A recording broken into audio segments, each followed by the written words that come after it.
In this video, I'll be performing a bat rescue. This bat is a pup or a baby, and it's been left behind by its mother. This occurs when mothers will leave their pups in the tree to go and feed. So they'll go to another site to feed or find food, and then they'll come back and reunite with their pups. In some instances, whether the mother just doesn't make it back or forgotten where she's left her pup, the pup ends up on its own. And rarely, if ever, will another adult adopt a pup. So these ones would be abandoned and left on their own, which eventually means they'll end up dying because they have no way of feeding themselves. So what we do is we'll rescue the pup out of the tree. The wildlife carer will look after it and raise it until it's free to be released.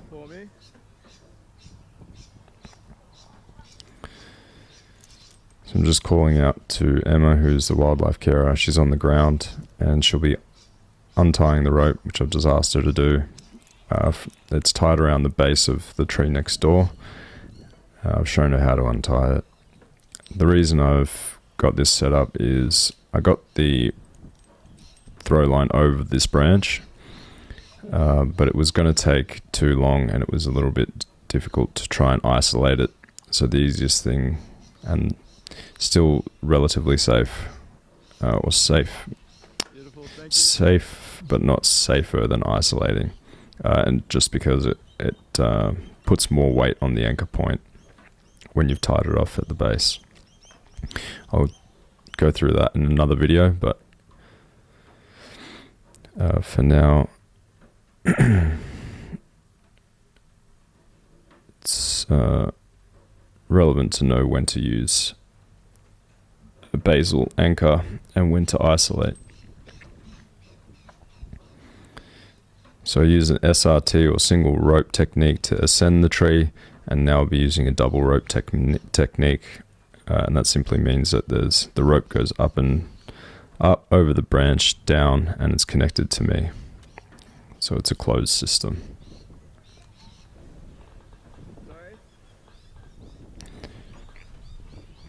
So you can see in the top right hand corner, that little dark patch, that's the bat.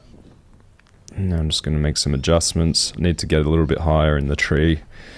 The higher your anchor point, the more range you have, or lateral movement you have, because the higher your rope is, the less weight the branch has to hold. And when I say less weight, I mean your weight as a climber. The less weight the branch holds, the further out on the branch you can get. And to do that, your rope needs to be as high as possible. So the bat wants to let me know that it's big and scary.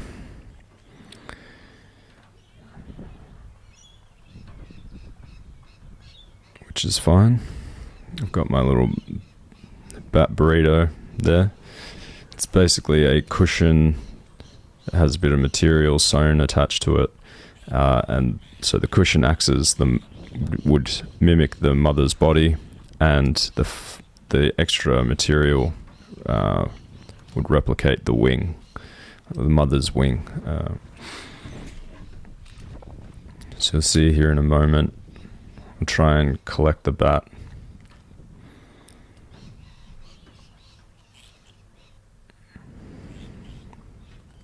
Nice and scary.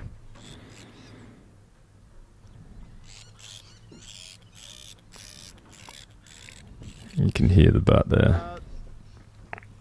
Oh, there we go. And then it's just dropped down a little bit. So do I try and wrap this around its wings? Okay, here's the first attempt. Everyone knows that wrapping the burrito is the hardest part, so watch me have a crack at it. I wanted to avoid getting scratched or bitten. Bats do carry viruses. If you are performing a bat rescue, any wildlife service would ideally want you to be vaccinated for, depending on what type of bat it is. This is a grey-headed flying fox, and they do carry potentially something called the Lissa virus.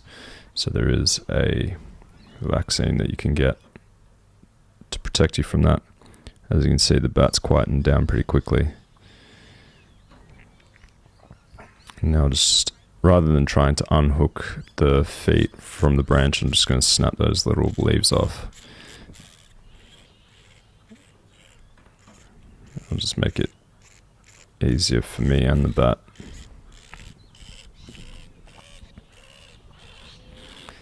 It's still not loving it, as you can see there. It's got its little left hook.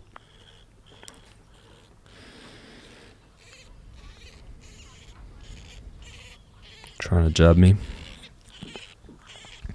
Great.